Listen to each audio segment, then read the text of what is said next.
The men's season has definitely been a growing experience over the season. For the first half of the year, we don't use our water polo players.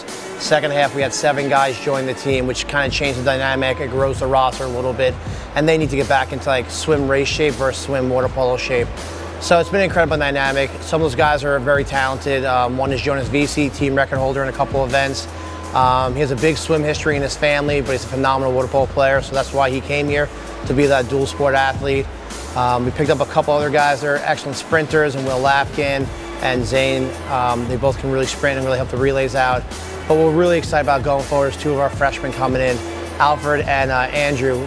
2 international students came over here. Alfred is top seed in the 100 fly and the 100 back this weekend, and right behind him in the fly is Andrew. So we're talking about potentially winning a couple events again at conference. The first part of the season was, how it usually goes. We're working pretty hard. We're swimming a lot of yards. And then I think our training trip went really well.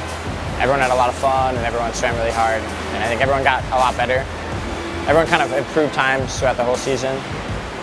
So I think we're looking pretty well. You know, we always work on little details. That's like what makes swimming so hard, is that, you know, there's a lot of people who are fast, but it's the people who are good at the small details that are the best.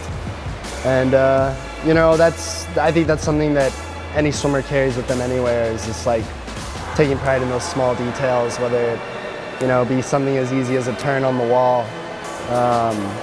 You know, we've concentrated on those things all season, and yeah, we're always working on the small things, getting better.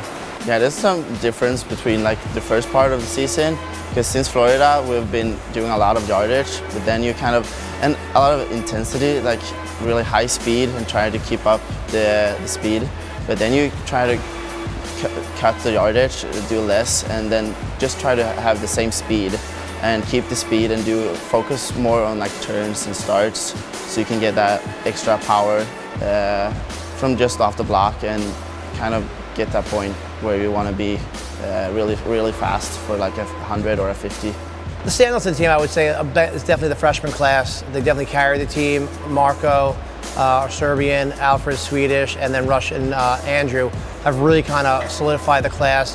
They set multiple records already throughout the season, and they're looking to continue it all the way out. Our upperclassmen of Micah and Jonas will definitely help fill out the relays. Micah is probably one of the smallest, fastest sprinters I met. He's very slight, but can put up that 20 point, which is pretty incredible. Most sprinters are 6'2", and built like linebackers. He's probably about 5'9" and 140 pounds. So watching him, you think he's not going to get it going, but he does and gets moving, so it's really fun to watch him go. We're hoping our breaststrokers break out. We have 3 breaststrokers. They're all about the same speed, so we're hoping that one can kind of pop off and really move those medley relays down into the top 3, top 4 area. It's like the last couple swim meets in my career, so it will be fun. I'm just gonna try and enjoy it as much as possible, and like I said, you know, watch guys like, you know, Alfred and Marco and other guys just race and, like, you know, go super fast, and Micah. There's so many guys, you know, that are gonna swim great this weekend, and I'm just looking forward to seeing them swim and seeing how far the team has come in the 4 years that I've been here. It'll be nice to see that. And for personally, I always try to, you know, just go my best times, and that's really all I can ask for. So yeah. Mentality with the guys is have fun. I mean, they're high energy. Sometimes you have to rope them back in a little bit, but they like to get after it. Their competitive side will take over. I don't need to rally them. I don't need to cheer them. They get to the blocks and they're just ready to race. You'll see they'll stare down people. They're just talking behind the blocks, so they're always ready to go. So the men, it's a little bit easier to get them up and ready to race.